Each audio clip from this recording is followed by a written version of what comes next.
यदि आप एक गवर्नमेंट एम्प्लॉई हैं और शेयर मार्केट में आप ट्रेडिंग या इन्वेस्टमेंट करते हैं तो ये वीडियो आपके लिए काफ़ी इंपॉर्टेंट होने वाली है। आज का टॉपिक है कि क्या एक गवर्नमेंट एम्प्लॉई शेयर मार्केट में इन्वेस्ट कर सकता है, क्या वो शेयर मार्केट में ट्रेडिंग कर सकता है जैसे कि intraday trading, future and option trading, short selling, currency trading, commodity trading, BTST, STBT, swing trading या फिर क्रिप्टो ट्रेडिंग। ट्रेडिंग के जितने भी माध्यम है क्या एक गवर्नमेंट एम्प्लॉई को अलाउड है ट्रेडिंग करना, या फिर यदि किसी भी नई कंपनी का IPO यदि आता है, FPO आता है तो उसमें क्या एक गवर्नमेंट एम्प्लॉई इन्वेस्ट कर सकता है क्या। इन सारी बातों को ये वीडियो में कवर करेंगे। नमस्कार दोस्तों, my name is Rinku Maurya और आप सभी का investing with Maurya ji channel में स्वागत है। गवर्नमेंट एम्प्लॉय का मतलब क्या होता है? कोई AIS एम्प्लॉय हो सकता है यानी ऑल इंडिया सर्विसेज, जिसमें कि IAS, PCS, IRS और IFS के एम्प्लॉयज आते हैं। कोई सेंट्रल गवर्नमेंट का एम्प्लॉय हो सकता है, स्टेट गवर्नमेंट हो सकता है, या फिर कोई लोकल अथॉरिटी यानी कि म्युनिसिपैलिटी, नगर निगम का एम्प्लॉय हो सकता है। तो क्या एक गवर्नमेंट एम्प्लॉय शेयर मार्केट में ट्रेडिंग कर सकता है क्या? इसके लिए central civil services conduct rule 1964 का ये रूल्स तभी से चला आ रहा है और अभी भी ये रूल चला आ रहा है। रूल में इन्वेस्टमेंट, लैंडिंग और बोरोइंग्स का एक सेक्शन है जिसमें कि सारी बातें बताई गई हैं। तो ये जो सिविल सर्विसेज कंडक्ट रूल्स है इसका मैं आपको PDF फॉर्म में एक लिंक डिस्क्रिप्शन में दे दूंगा, आप इसको ओपन करके सारे रूल्स को आप पढ़ सकते हैं। तो यहाँ पे लिखा हुआ है कि no government servant shall speculate. Speculate का मतलब हो गया सट्टा करना, सट्टा बाजारी करना या फिर ट्रेडिंग करना इन एनी स्टॉक, शेयर और अदर इन्वेस्टमेंट। यहां अदर इन्वेस्टमेंट का मतलब होगा कोई फॉरेक्स ट्रेडिंग हो गया, क्रिप्टो ट्रेडिंग हो गया, कमोडिटी ट्रेडिंग हो गया।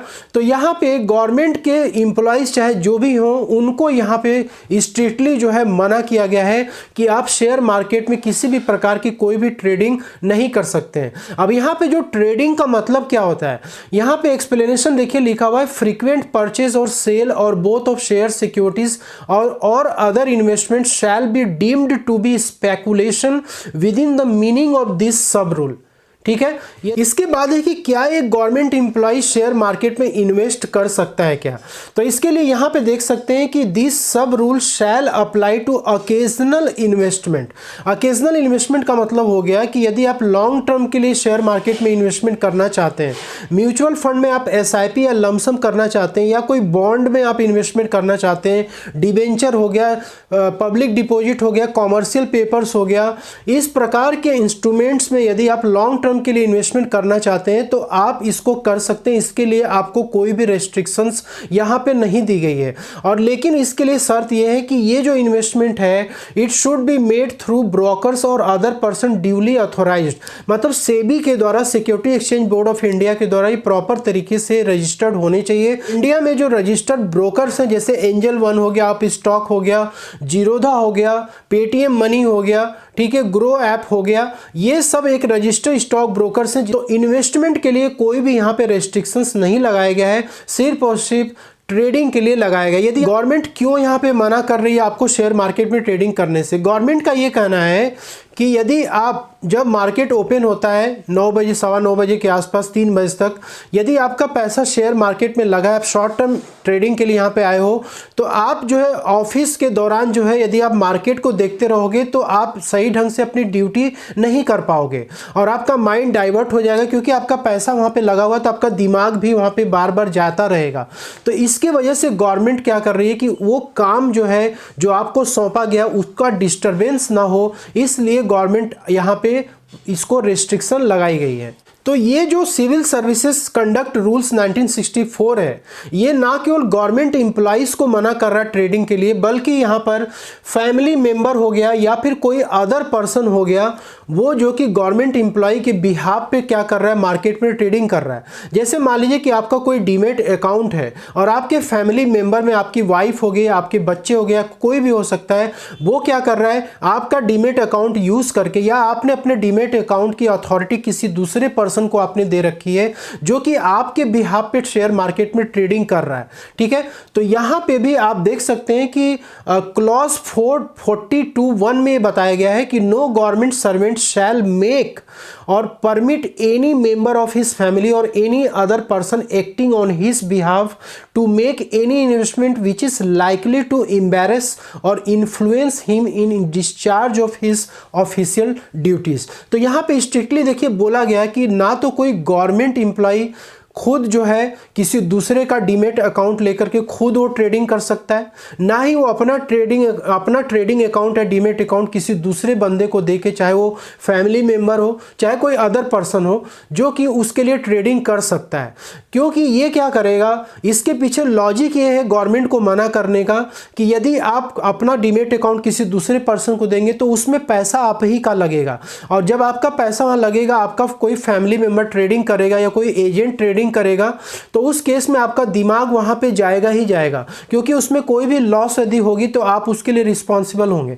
इसलिए आप ड्यूटी के दौरान ये आपको क्या करेगा, डिस्टर्ब करेगा। तो गवर्नमेंट यहां भी आपको क्या कर रही है, बोल रही है कि ये आपकी ड्यूटी को इन्फ्लुएंस कर सकता है, एम्बैरेस कर सकता है, इसलिए यहां पे मना किया गया है। इसके बाद यदि कोई फैमिली मेंबर अपना खुद वो एजुकेटेड है, मान लीजिए आपकी वाइफ है, उसको शेयर मार्केट के बारे में ज़्यादा नॉलेज है, तो वो एजुकेशन उसका खुद का हो सकता है या फिर उसका अपना कोई सोर्स ऑफ इनकम हो सकता है, उस पैसे को डीमेट अकाउंट में डाल के वो इंडिपेंडेंटली वहां पे ट्रेडिंग कर सकती है। तो नेक्स्ट क्वेश्चन ये आता है कि क्या कोई गवर्नमेंट एम्प्लॉय किसी भी कंपनी के आईपीओ या एफपीओ में अप्लाई कर सकता है क्या? इसके लिए अगेन क्लॉज 42 का हम देखेंगे पार्ट 2, जिसमें लिखा है government employees who are involved in decision making process with regards to price fixation of IPO follow up public offering of stocks. किसी भी कंपनी का जब आईपीओ निकलता है तो उसकी एक प्राइस फिक्सिंग होती है। उस प्राइस फिक्सिंग में यदि कोई भी गवर्नमेंट एम्प्लॉय अपना डिसीजन देता है उसके प्राइस को फिक्स करने के लिए, उस कंपनी के आईपीओ को फिक्स करने में उसका योगदान है, या फिर एफपीओ के प्राइस को फिक्स करने में उसका योगदान है, तो ऐसा जो व्यक्ति है, ऐसा जो एम्प्लॉय है, उसके लिए बोला गया है कि he can not apply for share allotment in either A or B either by himself, herself or via family member or any person acting on behalf of this government employ.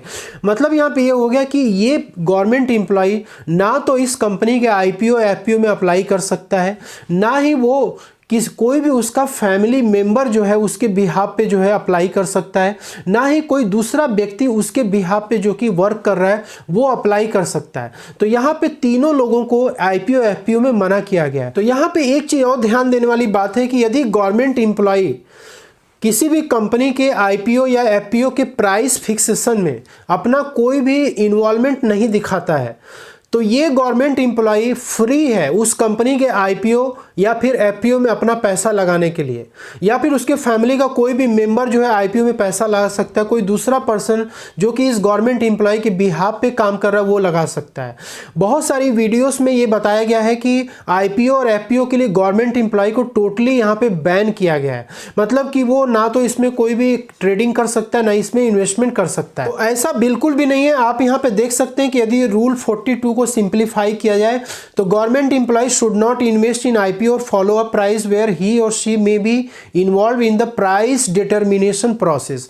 यदि आप price determination process में यदि आप शामिल हो तो आप इसमें इन्वेस्ट नहीं कर सकते हो, अदरवाइज आप आईपीओ और एफपीओ में पैसे को इन्वेस्ट कर सकते हो। तो गवर्नमेंट एम्प्लॉय को यदि शेयर मार्केट में, म्यूचुअल फंड में, बॉन्ड्स में, डिवेंचर्स में या फिर किसी भी दूसरे इंस्ट्रूमेंट ऑप्शंस में यदि इन्वेस्टमेंट करना है तो उसकी लिमिट क्या बताई गई है। तो 2019 के पहले क्या होता था कि जो ग्रुप ए और ग्रुप बी के जो एम्प्लॉइज होते थे इस कैटेगरी के, उनको ये बताया गया था कि यदि आप किसी भी शेयर, सिक्योरिटीज या डिवेंचर या म्यूचुअल फंड्स में यदि आप कोई भी ट्रांजैक्शन करते हैं, बाई और सेल करते हैं और उसकी वैल्यू यदि 50,000 के ऊपर एक फाइनेंशियल ईयर में यदि क्रॉस कर जाती है तो उसका डिटेल आपको गवर्नमेंट को क्या करना पड़ता था, सबमिट करना पड़ता था। इसका एक प्रॉपर फॉर्मेट है जिसमें कि आपको अपनी पूरी डिटेल्स वहां पे देनी पड़ती है कि आपने कौन कौन सी सिक्योरिटीज ड्यूरिंग द ईयर आपने बाई की और सेल करी। वहीं पे सी और डी ग्रुप के जो ऑफिसर हुआ करते थे उनके लिए जो ट्रांजेक्शन था वो 25,000 के ऊपर का था।